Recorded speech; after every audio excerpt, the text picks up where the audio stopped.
Right, let's make a start. So, welcome everybody to this first call of the autumn season. I am going to call it the autumn season of the Cumbria Arts and Culture Network. Just for those people that have never joined this call before or don't really know much about the Cumbria Arts and Culture Network, in essence, we're put on the planet to help champion and advocate on behalf of the cultural sector in Cumbria. And we do that in a number of ways. And the Friday calls, which take place every Friday morning at 9:30, we get together people, we record these calls. Lots more people watch these calls once they've been recorded as well. And I always get 2 or 3 guest speakers on who are doing interesting things in Cumbria or have got an interesting tale to tell about what's going on and what they are doing in Cumbria. And today is no exception to that. It's really lovely to come back with a blast. Hello, Virginia. With what we're doing in Cumbria at the moment. And this morning, and by the way, we record these calls, so they are being recorded and we'll turn those around and put them out again at the start of next week. Things have slightly changed behind the scenes at CACN, but I won't bore you with the details. I'm sort of flying solo this morning. Emily is helping. Emily, just give us a wave. Emily's working for CACN now, which is great. And she's let you through the door this morning. We are going to listen this morning to 3 people who are involved in a fantastic new exhibition that's taking place at Florence Arts in Egremont. That's Janet Moss, who's an artist. We've also got Chris Routledge, who's a photographer. And we've got Robert there at Burley Horse Trials, of all places, who is a Cumberland wrestler. Or are you still wrestling, Robert? I'm assuming you're not wrestling anymore, but are you? No, retired. Retired. About 15 years ago, handed the mantle over to my 2 sons who wrestle. Fantastic. Yeah, too old. So in the genes, though. Yes. So we're going to hear about their involvement in this beautiful exhibition, which opens on Sunday at Florence and is on for the autumn. And then we're also going to hear from Simon Wally, who runs Evan, director of Evan in Penrith, who also has the fantastic open studio trails starting imminently. I have the catalogue right here. The open studios for Evan. That kicks off on the 6th of September as well. And also a really interesting sounding project about recording stories and oral histories in that part of the world. So Simon's going to talk to us about that as well. So that is the plan for this morning. Before we start, though, Kate Parry is our director. For those of you that don't know, Kate, give us a wave. You're at the Royal Armouries in Leeds this morning, and you're there to represent Cumbria in an artistic meeting, I think. How are you, first of all? And what are you doing in Leeds? Well, I'm not entirely sure. That remains to be seen. I'm coming to a meeting of One Creative North, which is a collective of creative and cultural organisations and media creative industries across the north. It's what's called a creative corridor, and it's designed to radically change the way that the creative industries are funded, and for there to be far more opportunities, in particular for young people, to build creative careers in the north of England. It's led by, well, it's co-funded by the Arts Council and government, and it is led by the West Yorkshire Mayoral Authority, and there will be lots of people from big mayoral authorities here, also big organisations like Channel 4 and BBC.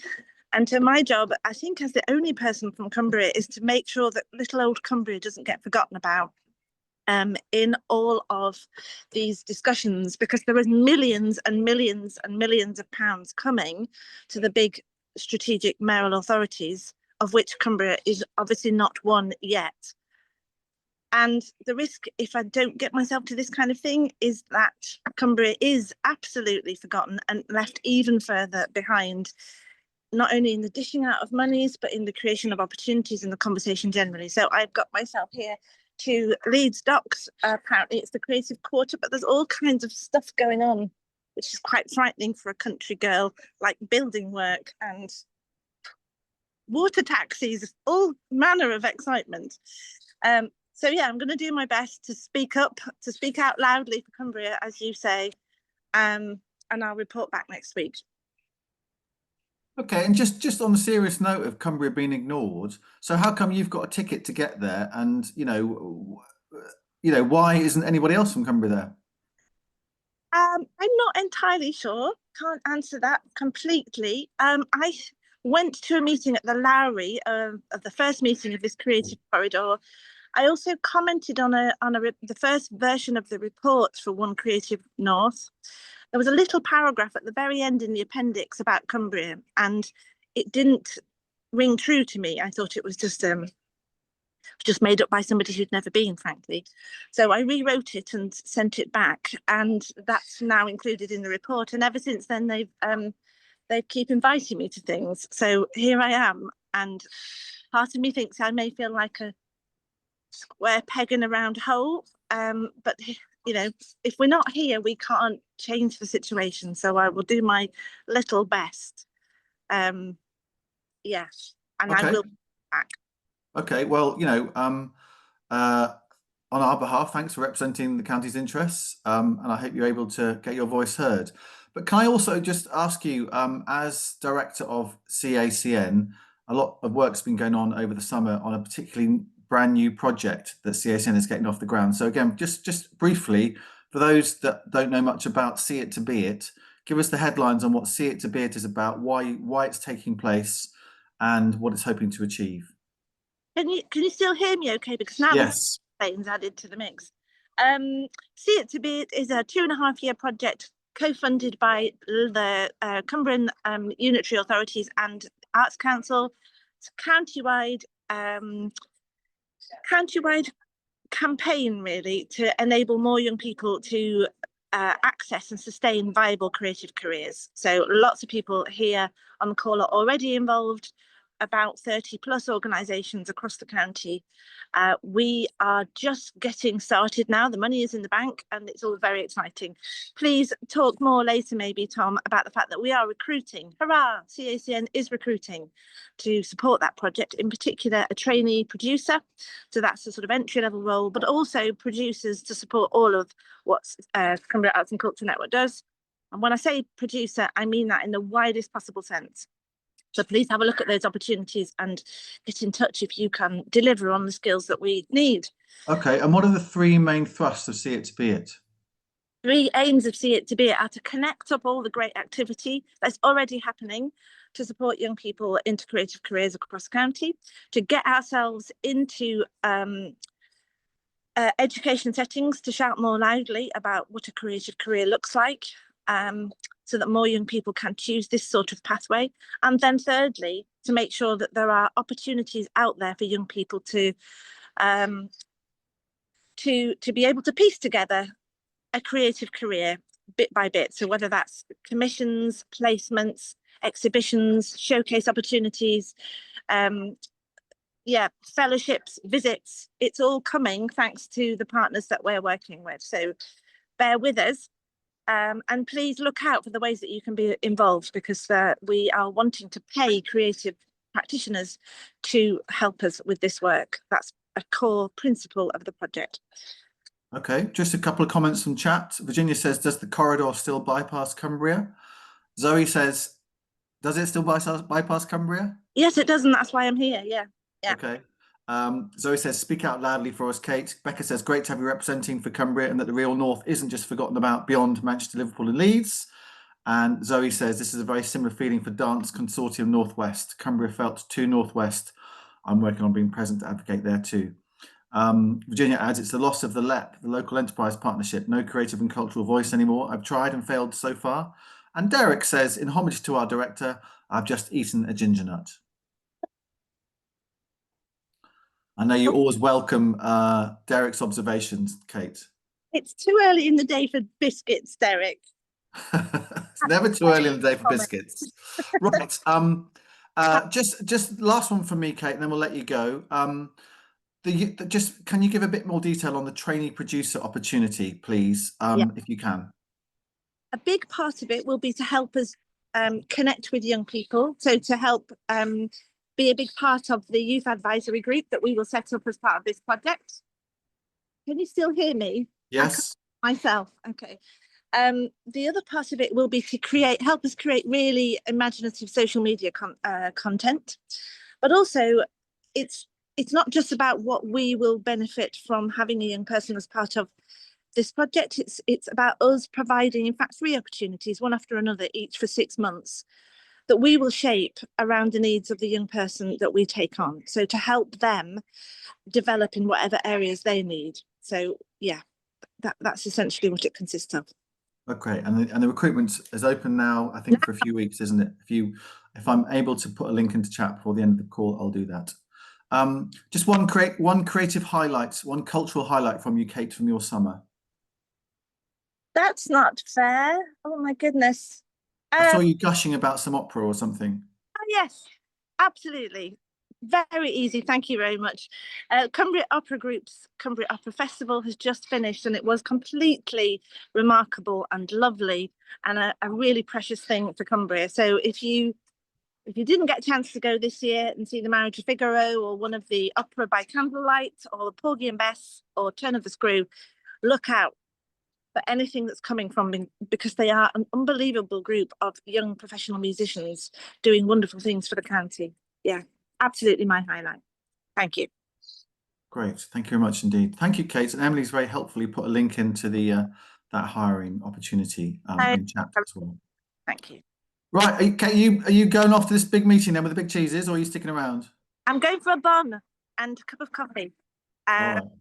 Yes, and to adjust to the fact that I'm in a big city before I have to network. Yes. Okay, good luck with that, and no swearing. Okay, I'll do my best. All right. Might not be easy, but my best. Cheerio, folks. Thanks See for ya. joining. Bye. Okay, there she goes, advocating and shouting on behalf of our fair county in that there Leeds. Right, well, let's find out about this Cumberland and Wrestling exhibition. And we're going to hear from Janet, we're going to hear from Robert, and we're going to hear from Chris. I'm going to kick off with Janet. I'll pull the slides up and the images up in a second. But Janet, first of all, come off mute. If you'd just like to introduce yourself, tell us in a nutshell what you do and how you got involved in this exhibition. Right. Well, morning, everybody. Morning. I'm Janet. I'm an artist, oil painter based in Cumbria. I just want to say, before I say anything else, that I'm quite deaf, and I know there's been comments about the hearing on this already, but Zoom does now do subtitles, so you can switch subtitles on and have them, which I've done. And very interestingly, when Kate was talking then about the opera, she referred to something which came, I don't know what she said actually, but it came up in the subtitles as the Cannabis Group, which I presume is not right. Anyway. I think it's the Marriage of Figaro is probably what she tried to say, but I may be wrong.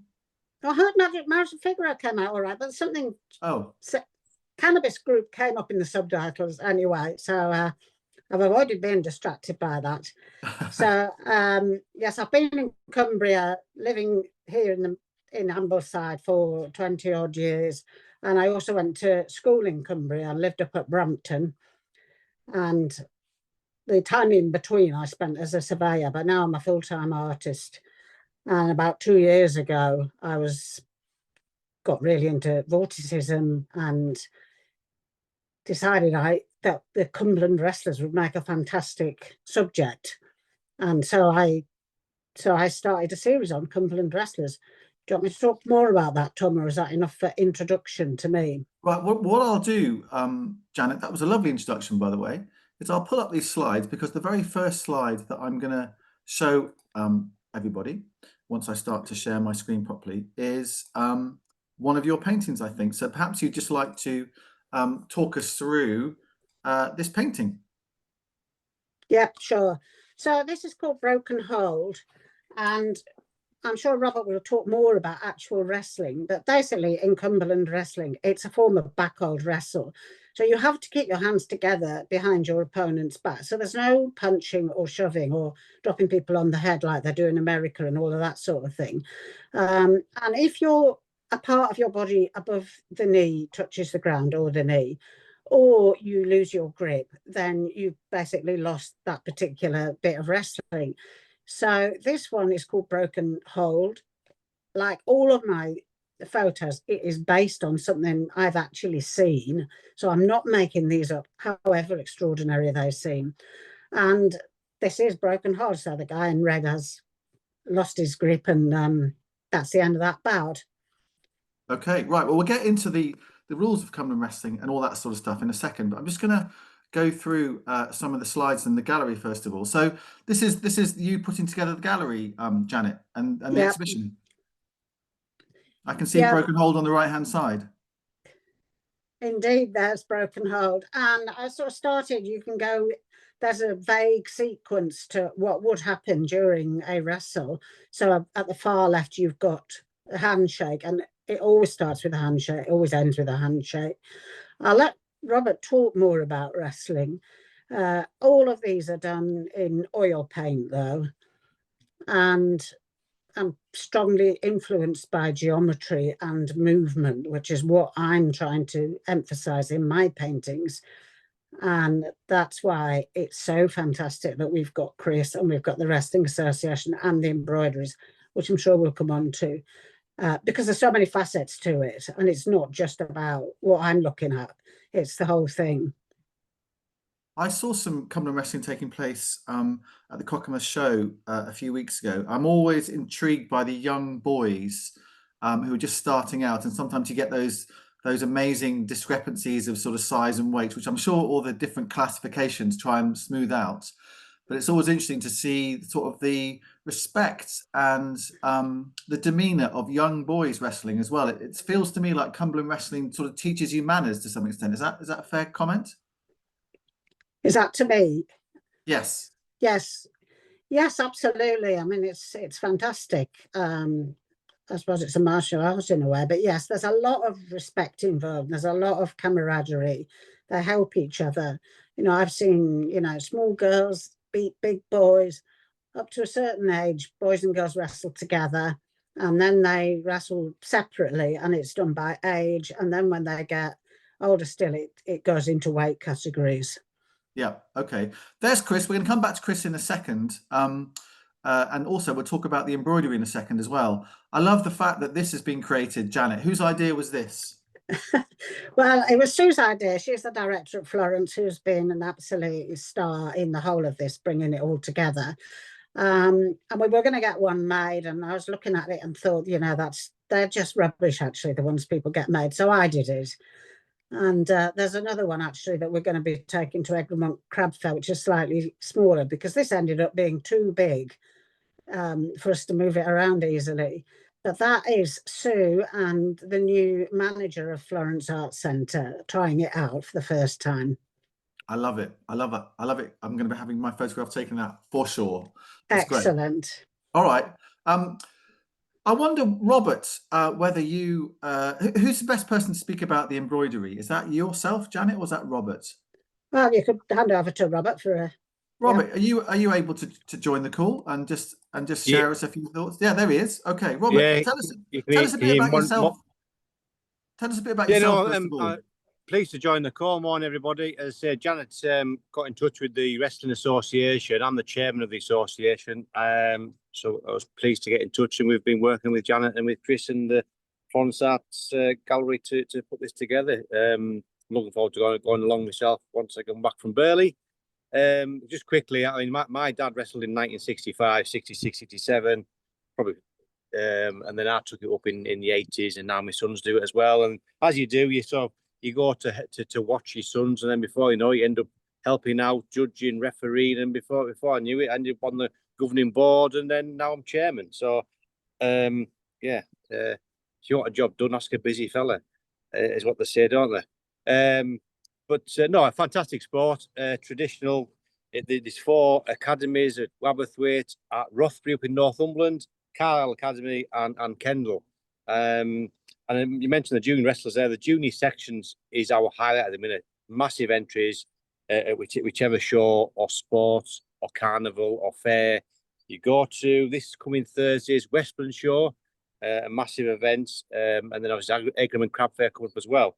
With regards to the embroidery, I believe it stems back from the early sort of 800s when farmers used to get together, and obviously they'd have their farming gear on, so they stripped down to the long johns and the vests to have a wrestle, and it just caught on. And if you look back at all pictures from Grasmere Sports, the high jumpers and the runners and the other sportsmen are wearing the same outfits. And whilst they moved on to more modern sort of running gear and athletic gear, the wrestlers kept the traditional strip. And obviously, to sort of make them a little bit nicer, as you can see there in the picture of the slide, and that handsome lad on the left-hand side. That's my son.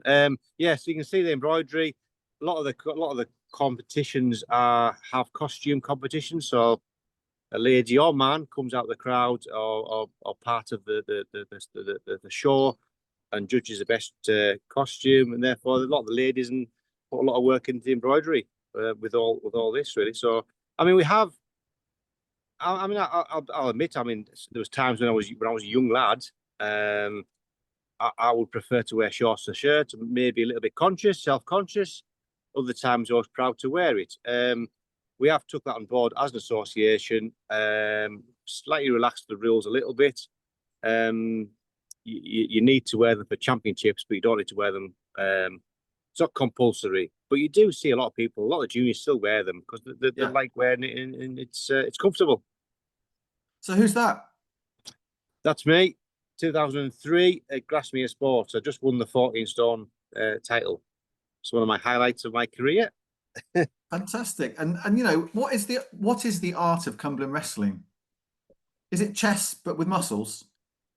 Yeah, I mean, you do need a little bit of strength. I wasn't the strongest, but I'd sort of when I was sort of what's the word in my youth, in my prime, I had a bit of speed and a bit of skill, really. And this is what Janet said. A good small one can always beat a big one, just through speed and awareness and where you're at. You find when they're standing on one leg, that's the time to go for it. So yeah. And are you from a farming background, Robert? Yes, farming background. My dad's a farmer. Married a farmer's wife. I'm actually an accountant, so I didn't go into farming, but from farming background. And yes, it traditionally probably is from the days of farmers and the country people meeting up on village greens, or at the end of harvest time, or at the end of sheep clipping, and all having a wrestle and meeting up and maybe having pony races, wrestling, a fell race, and it goes back to them times. More recently, I think we have lots of wrestlers that come from different backgrounds, especially when we used to have the academy in middle of Carlisle at Curragh. We definitely got different like walks of life and people into the game. Yeah. Okay. All right. And is it in rude health at the moment, Robert? The sport? Yes, it is. I mean, the juniors, the junior sections. There was 28 wrestling in the under 10 years World Championship the other day. There was 24 heavyweights at Grasmere. Yes, I would say if you go around some of the more smaller sports, the entries we'd like more. But in terms of the organisation, there's 15 members on the governing board, and we run 60 sports. I say sports. We have a Grasmere Sports, Ambleside Sports. You've got the Cumberland Show, agricultural shows, fairs, carnivals.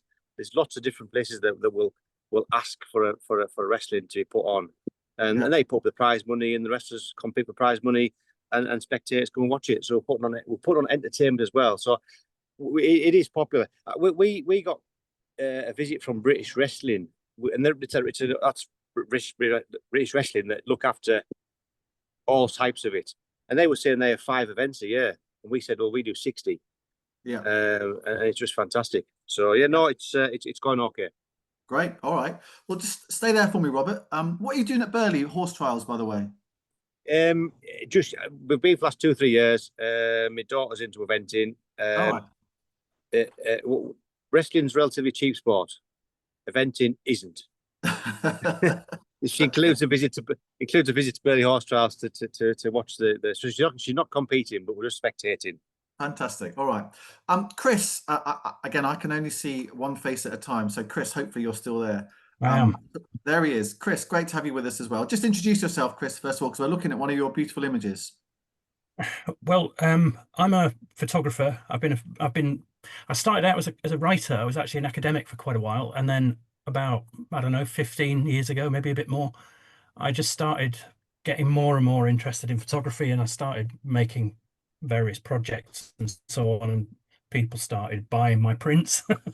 So I've kind of moved in that sort of direction since. So I'm mostly a landscape photographer, actually. I've been working with Forestry England over the last few years, but Jan invited me to come and take some pictures of wrestlers, and it's just been fantastic, really. It's been incredibly enjoyable, a real challenge. I'm used to So we've things not got moving too much. we've got 3 or 4 images of yours that we're going to have a quick look at in a second. You know, this one we're looking at now. Tell us about the history of this photograph. Where was this taken? Well, this was taken at Low Heskett, and I think it's the only one of the photos that I took for the exhibition or for the project that's actually posed. I got them. We wanted a picture of the grip. So I got these two to actually just get into this position. And I can tell you that if you make people stand in that position for more than 10 seconds, it hurts quite a lot. It's not very comfortable. They really wanted to move, but they were very good, and they stayed there. He's got a sort of faraway look in his eyes, hasn't he? As if he's working out what movie he's going to do next. Right, exactly, yeah. And then he did. All right, okay, right. We've got another few here. So where's this? That's at Burneside, in the cricket club, where there's a big practice. It's the Kendall Academy that practice there.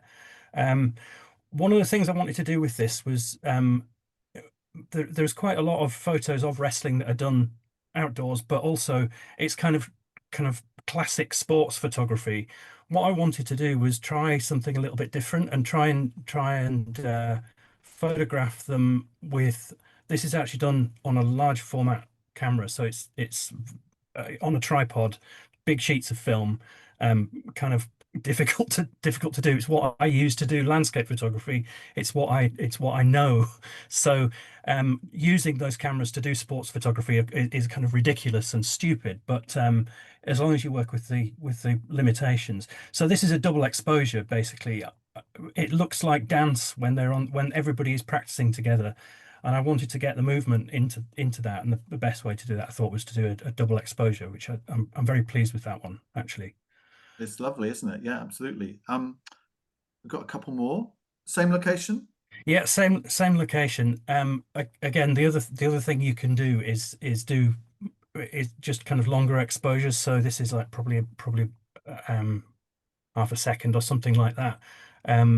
But just to get that movement as they go down to the ground, I thought it was kind of interesting. Again, I could have used flash to make it, to kind of fix it, but I really wanted to get that kind of abstract sort of image. It also, I think, it really kind of reflects what Jan was saying about her paintings. They look kind of unrealistic and weird, but actually you can see from the photograph here that actually their feet really are in those odd positions as they go down to the ground, and you can see all the stuff that's actually in Janet's paintings. Yeah. And did they welcome a photographer Yeah. being in their midst? They were incredibly welcoming. Yeah, everybody in the Wrestling Association has been incredibly welcoming. It's a fantastic organization, actually, just incredibly friendly. Everybody was very keen to take part, and they were very happy with me being there with ridiculous wooden equipment. Talk us through this one. Where's this? That's at Ambleside Sports this year. These two were. This is not the final, but this was the All Weights Championship, or part of the All Weights Championship. Again, you can see the shapes that Janet's painting is right there.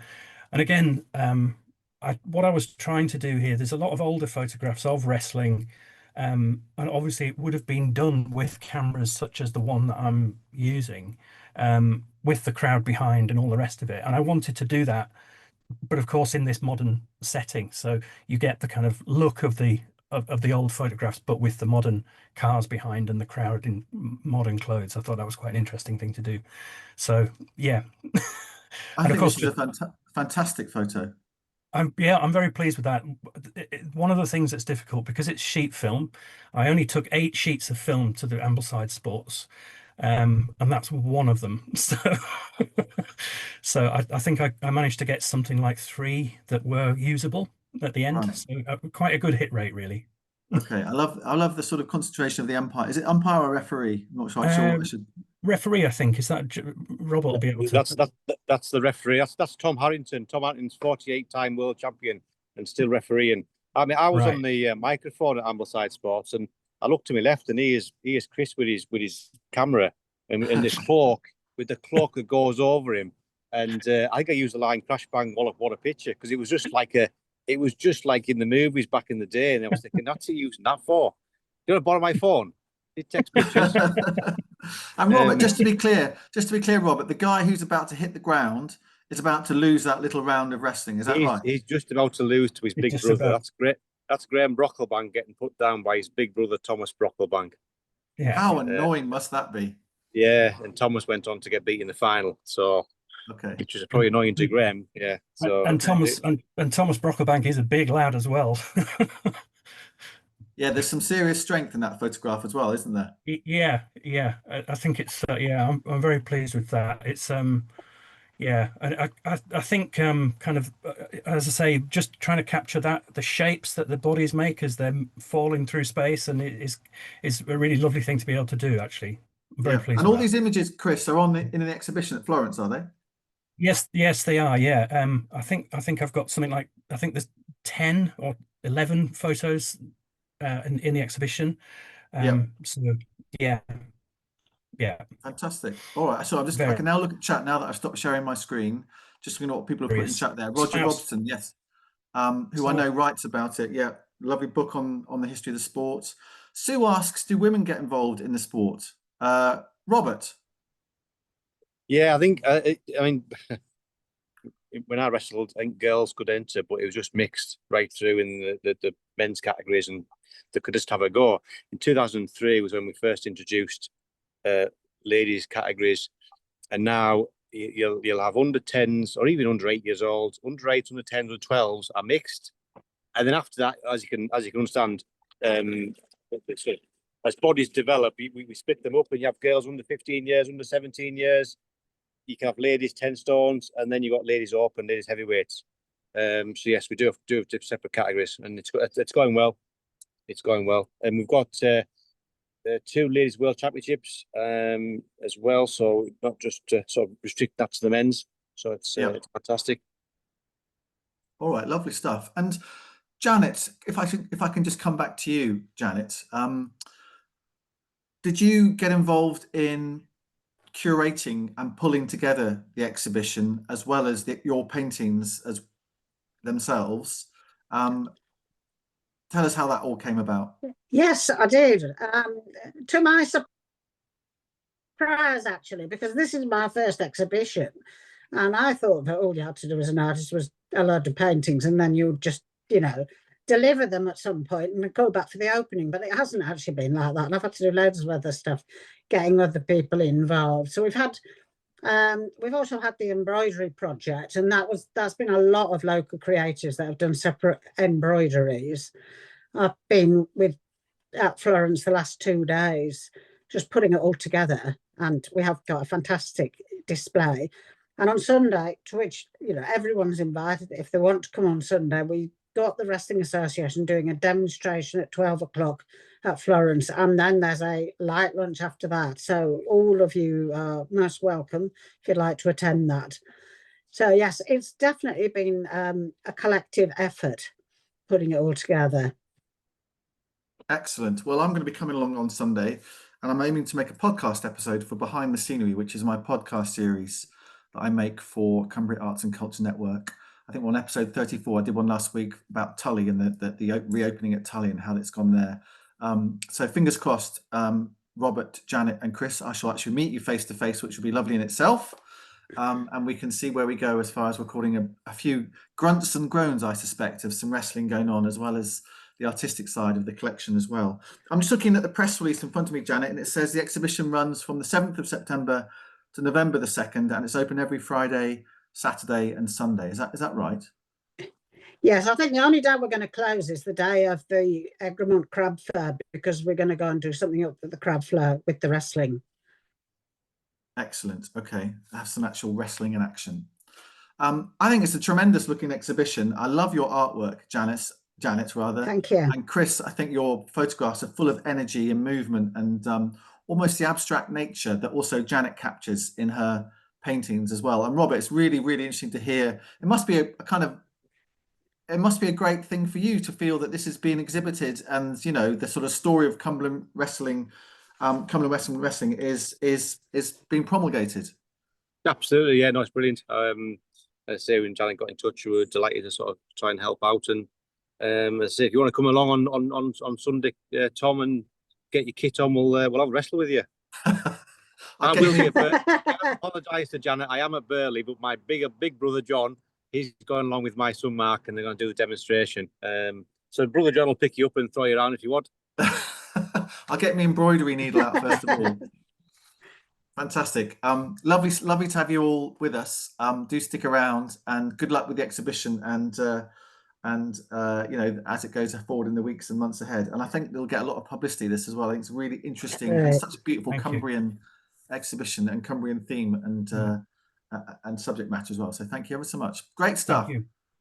Right, well, Florence on Sunday is not the only place to be in Cumbria, because we've got the beautiful Evan Open Studios art trail taking place as well across 2 weeks, in September.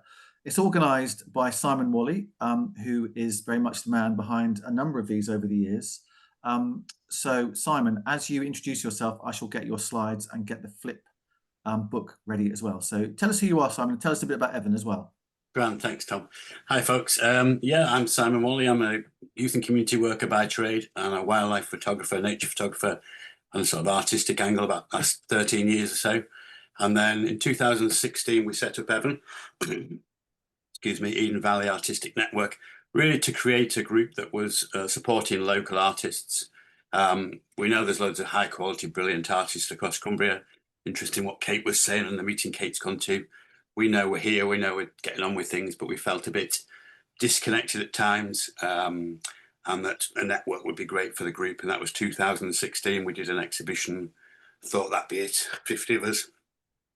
And here we are 9 years later as Evan, with 170 artists as members, getting funding from Westmoreland and Furness on a regular basis for the Open Studios as one event, for some music events that we put on through the winter. There's another event, and running a big gallery in Penrith, which is interesting to me because I was chatting to Sarah, who manages that gallery, and they took £6,000 worth of sales in August this year, best ever. We only take a 12% commission, which is a lot less than a lot of galleries. And so that's kind of like a lot of income coming in for artists. So Evans, this is the sort of intro to Evan with the Open Studios just starting. We're all about really supporting and developing and promoting local artists, whether that's through social media, whether that's through physical, and just giving people an opportunity. I guess I came to the arts world and have seen lots of barriers, lots of gatekeepers, lots of stopping people being creative and getting on with creativity, and wanted to kind of encourage people to have a go. So the Open Studios is on. We've run it now for the last 9 years. It's interesting how it's taken on more. It's developing each year now. So we're up to 52 artists at least this year. Got a number of groups involved. Here's the map. Yeah, just flip on, Tom. It's probably every 30 seconds, just flip on, and I'll try and keep up because we got 20 pages. So that gives you a flavour of where we're at. Eden Valley is our sort of main home ground, but right across North Cumbria, people join in and open up their studios or galleries. Cumbria printmakers have joined us this year. It's Open Studios and Art Trail. We don't kind of say it's got to be one or the other, that inclusivity piece. If people want to get involved, we really look at how they want to do that, how they want to operate either individually or as a group, and open up their space. And whilst the event's on for the whole 2 weeks, people can open for their own timescales, which are there. Venue 3 there, up in Castle Carrick, brilliant group of people got together by Trish Maynell, who exhibit within the church there in Castle Carrick. And that, you know, sometimes that collective is a great way for artists themselves to be able to get involved. Not everybody wants to open up the hut and the home. Not everybody wants to be there every day. This allows people to do that. And so, and it's always, I think, as visitors as well, sometimes, you know, if you're just going around one artist at a time, it can take a lot of effort and time. But you might be able to just go and visit one place like the Castle Carrick there. And that, you know, it's all about really the public, whether that's locals or visitors, meeting artists, having conversations. Obviously, sales is part of the pitch there. We really have sort of part-time, full-time. We don't kind of use the distinction of professional or amateur. It's if people want to put their work out there and they want to meet the public, then that's great, I think, and that's where the conversations happen, and there's nobody in between that really. And there's some fantastic work. It's, again, I think, we talked about Cumbria being hidden away. If you do get a chance to get out and see some of the work or encourage other people to, please do that. This is the physical brochure, but we'll show you the flip and the flip brochure you're seeing. So both of those can be a way that you can look at this. Chris out there on the West Coast at St. Bees, he opens his own house at, I think it's just on the Sundays there, but he wants to do it. He wants to show his work. It's a brilliant space to go and visit. So I think, that's the sort of feeling of it really, is that it's about an enjoyable activity, an enjoyable event for people to get out there for, any time they want, whether it's one day, one afternoon. We have people coming up to Cumbria and spending 2 weeks and visiting most of the places. Florence Mine involved there with the guys down at Florence. And then Kate, who's in Keswick with the North Lake stained glass. You might have seen her on the television, on the BBC show, Make It at Market. So again, it's amazing how much sort of talent is hidden away. We've got a couple of artists now. Dorothy at Rookmund Grisdale. Dorothy's in her 80s, pretty famous artist locally, but probably not internationally known, but maybe, And then Kaz and Liz at Reggae now have opened a lovely place called Nest with some other colleagues there.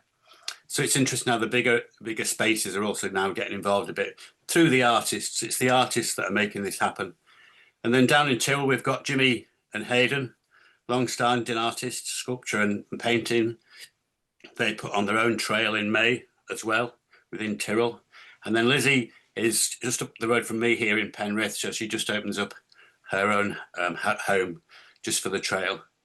There's the Evan Gallery. Myself and Gwen have got our gallery, the Wilder Clay Gallery in the middle of Penrith, and Blue Jam Arts. Gilly's on the call, I think, today. So Gilly does a lot of work encouraging other artists and people to have a go and be part of the trail. So this kind of notion that there's so much work out there. Maria's a fantastic oil painter within Cumbria, pretty well known now, I think, and opening her own studio there across Penrith. And then the other guys there, also across, Eamont Bridge, Linda pulls that together and gets a group of people together, which I think, she puts a lot of effort into that. So a lot of people put a lot of time into making this happen. It's not really me. It's Martin Reed does our brochure for us. We're drawing the funding from Westland and Furnace to produce this high quality brochure, which I think really adds to the sort of showcasing the high quality of the work. And then there's lots of artists get out there either showing their work or making sure that brochures are out there. So we get about 4,000 brochures now, and we're pretty much run out. They're pretty much all out there. So the flip brochure is a beautiful way to go as well and see things. Down at Broome Hall, just near to Penrith there's Mary and Isabella. Broome Hall's a great event, great space. So you get to see some great spaces, have some great coffees, do a sort of nice tour. You can do mini tours. There's quite a lot of new artists, which is interesting, really. Jane there, who's she's actually a marketing director of a big company, but is kind of part-time artist. So I think this kind of notion of a mix and match of artists being part of life, but not necessarily all of life. And a few more folk there. And again, Ursula's really just come on board with us, sort of seen her work at Dufton, some really interesting work around reimagining illustrations and stories. And then just at the side there, you can see we have an open exhibition in October as well. We put on a couple of a spring and an autumn exhibition. I think there might be just one more page to skip through there. Quick fire visits of all the studios. Yeah, you can win a 50 quid voucher. Kind of interesting, just trying to encourage people to go and visit more and more of the artists. So you can get as you visit, you can get signed off at each one. And the person who, I think we give out 3 £50 vouchers to people to spend with artists locally. So just trying to kind of support the individual artists who might be a bit more out on a limb to actually sort of get more and more visitors. And it's all signposted with these orange art trails. So you'll probably see those now. Some are left up all year, the odd one, but now you'll sort of see them springing up really probably today, tomorrow. And it's an easy way to find things. So I'd encourage you to go and have a look. If you see one of those orange signs, even if you haven't got a brochure, just go and have a look. It might be 10 minutes, 15 minutes, half an hour, then a chance just to go out and visit people. And if you want to plan a bit more, grab the brochure, or we'll put the link to the flip brochure into the chat here for you, and you can have that and do a bit more prep and think about it. it's just worth thinking about the timescales, because whilst the event's on for the whole time, individuals might just be open for one day or just at weekends, say. So we kind of just try and make that really clear for folk visiting. Right. The brochure looks fantastic. So I've got a paper copy of it here. As you say, they're spread around. It's a really high quality piece of work in itself, and it really presents what you're doing really beautifully, I think. Yeah, no, cheers, Tom. very It's proud Martin of it. Reed that pulls that together and reads. It's a different spelling of the name Reed in Penrith. So it's Reeds that print it for us now, you know. So it's all produced within Cumbria, designed within Cumbria, and funded from Westmoreland and Furness Authority. Yeah. You know, without their funding, we wouldn't produce such a high quality brochure. And that's we've got their way that they're contributing, I think. Great. We've got Virginia on the call from Westmoreland Furness, so Mhm. that's good to hear. Right, lovely stuff. Now, Simon, you're a busy man, and you've also got one other project that you wanted to mention on this call this morning as well. So again, I've got 3 slides I'm going to pull up. But if you'd like to start talking about that, and we can find out a bit more about that as well. Yeah, I guess I'm an ideas man, and I like to try and make things happen. And as we all know, funding is quite often the thing that stops us making things happen. But I think recently we've found with Westmoreland and Furness, and with Jenny as the strategic lead now for Westmoreland and Furness and the arts, there's a much closer link if you want to get involved and have chats with Jenny. And it's also a kind of closer link to getting funding. You know, we're an organisation that doesn't register with the Arts Council. We've never had Arts Council funding. We don't really get invited to things. But actually, on a local level, we're getting really good kind of connection with that notion that we aim for high quality. A lot of Eden artists that I've talked to over the years, they're kind of inspired by local stories, interested in hearing the stories of the wrestling there and everything. And we wanted to kind of try and capture some of those. So I came up with a notion of putting that into a project, recording Eden Lives. And that's what we're going for. And we've drawn in, a nice bit of funding to actually make that a project, make it happen over the next 6 months. So that's the sort of simplicity of the project. We're going to record Eden stories, Eden Valley stories, from people who've lived here probably, a longer period of time. I consider myself an incomer. I've been here 36 years. There are generations of families that are Cumbrian born and bred. And, we really want to capture the local stories from local folk. So if you just skip on to the aim for me, Tom, that'd be great. So the notion really is to create a digital archive of at least 50 Eden Valley historical interesting stories. So if you've got interesting stories, please come and tell us. We're going to get 50 people upskilled at the same time to do that, Eden-based creatives, not just Evan members. So anybody who wants to be interested for a very small fee can be kind of part of that and get some training. And then record these stories that are out there. And I guess the bit about the bottom, the journey, it's not really necessarily just about what you produce, it's about how you do it. I want people to really learn a lot. I want people to be creative with that, the stories, with the interviews. We Evan try and create a very supportive atmosphere, have some fun as a whole group along the way, and then produce the high quality recordings and celebrate the local heritage and history that we know can be lost. And can be lost quite easily. The exhibition that the other guys are doing, without that could have quite easily have been lost, some of that. And I think all of these things are sort of, I guess they're creative and artistic things that we all like to kind of work with. And perhaps we should, focus, that's maybe a good focus for Cumbria as well. If you just skip on to the last one for me, Tom, that'd be brilliant. So this is just to kind of show you what we're doing really. So the notion is in October to do some learning, some training work with 50 local creatives. People can sign up with that. Just get in touch with myself.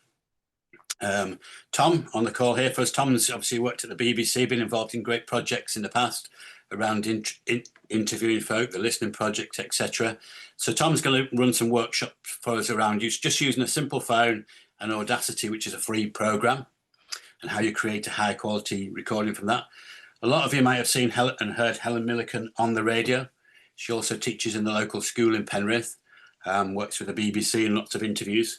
So she's doing some work with us and with people who are interested around that whole notion of how you draw the story out and sort of how you then focus in and get to the story being, presentable really in one sense. And then also, as Evan, we have a lot of musicians, and what quite a lot of the musicians have been telling us is they're held back by not having the quality of the equipment at the right price to kind of then record themselves.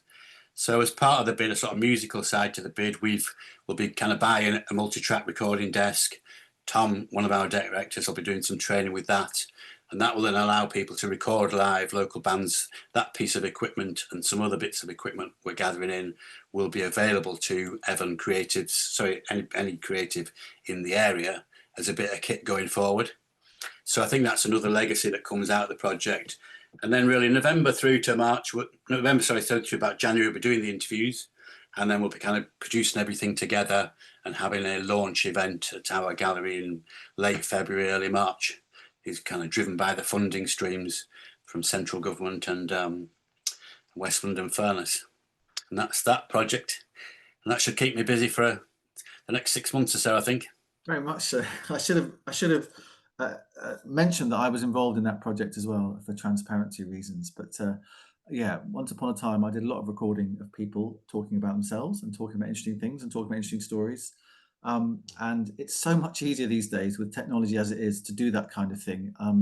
Just as long as you get a bit of confidence about the vague rules of broadcasting or recording. There aren't that many, but there's one or two. And if I can help spread that, that's great. But tremendous project, Simon. Congratulations on pulling that together. And as you say, I think, place, as they say, with a capital P, is sometimes what really matters in Cumbrian culture. It's, the distinctiveness of what we do here and the history of what we do in Cumbria and different bits of Cumbria. Really important, but we have to preserve it and protect it as well, because I think people are interested in finding out about it. Once upon a time, I put on a big exhibition about the building of a reservoir in Castle Carrick, which is going through its centenary. And I was amazed at the interest in that when I pulled it together. My intention originally was to write a little one-sided notelet, and I ended up doing a 32-page booklet about it because people were so interested about it, and I bumped into some stuff. So congratulations on pulling that together.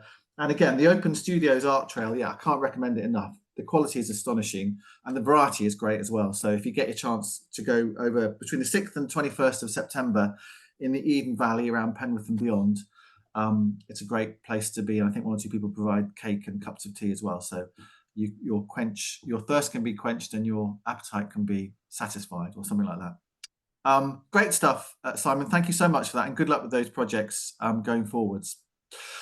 Right, Robert is now wandering through Burley. It's obviously a lovely sunny day in Burley. It looks fantastic. Don't forget that Florence exhibition. I think I'll just mention that next week it's the season of art trails. So Around the Island Art Trail is coming up as well, which is that beautiful northwestern part of Cumbria that Alison Critchlow, where she lives at Bowness-on-Solway. So we'll find out from Al next week about what the Around the Island Art Trail is all about.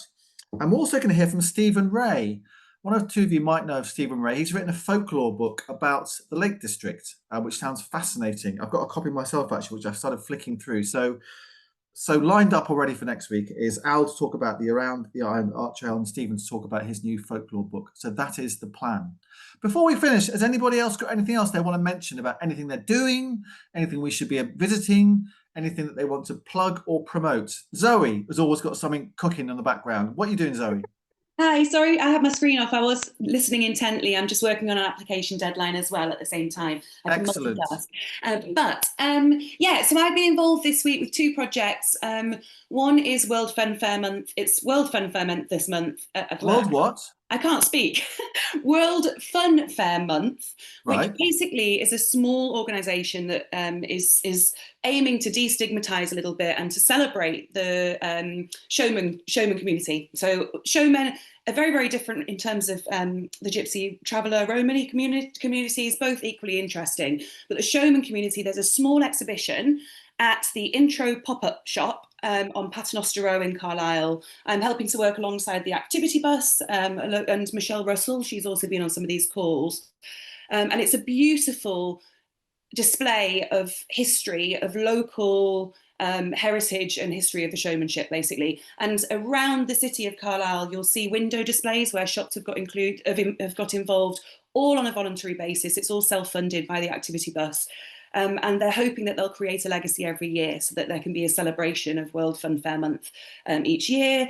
So that's happening. It's beautiful. Please go. They've had some coverage from ITV Border as well, so you may have caught that the other day. Very quickly as well, I'll tell you more about this in the future, but I'm working with Highlights rural touring scheme, which I know you know very well, Tom, and the Rural Touring Dance Initiative. And I'm working to create a community project alongside Shader Tank Dance Company, who are based in Brighton, but they have Turkish heritage, and they're exploring Turkish folk dance, but from a female perspective. Often it's performed by males, and this is a performance by a group of females who are performing their work in March. They did a short sharing yesterday of their residency result at Greencroft Arts up in Gilsland. And Virginia came. Thank you so much, Virginia. So it was lovely to reconnect. And I'll be working with a small group. I'm looking to recruit a small group of women for a community project alongside to create a curtain raiser. I'll let you know, Tom, and hopefully I can come and give it a bit more of a plug close to the time. Thank you so much for that time. We'll come to Pete in a second. When does the Showman exhibition finish in Carlisle? Tomorrow. So tomorrow is the main activity day. So Right. Saturday, I'm doing living statues as well. So please do come on down. There's loads going on. Pete. Hi. I just want to put a plug in for the Hadrian's Wall Art Trail. Which, there was a private view last night, which was very excellent and exciting. For the next 3 weekends at 3 venues along the west side of the wall, really, the west end of the wall. West, yeah. At Abbey Mill in Lanercost, Threshing Barn in Gilsland, yep. Gilsland, yep. And the Field Shelter, which is near Holt Whistle. So Fridays to Sundays, 11 till 4, 25 artists, and it's the inaugural trail. So hopefully, if we get lots of visitors, we can extend it and make it bigger. Okay, great. Okay, that's smashing. I remember Amanda Drago has helped drive that, hasn't she, at Greencroft Arts? Lovely stuff. Thank you. Great. Well, there's a couple of other ideas for your delectation over the coming weeks. Yes, Virginia. We've got 1 minute.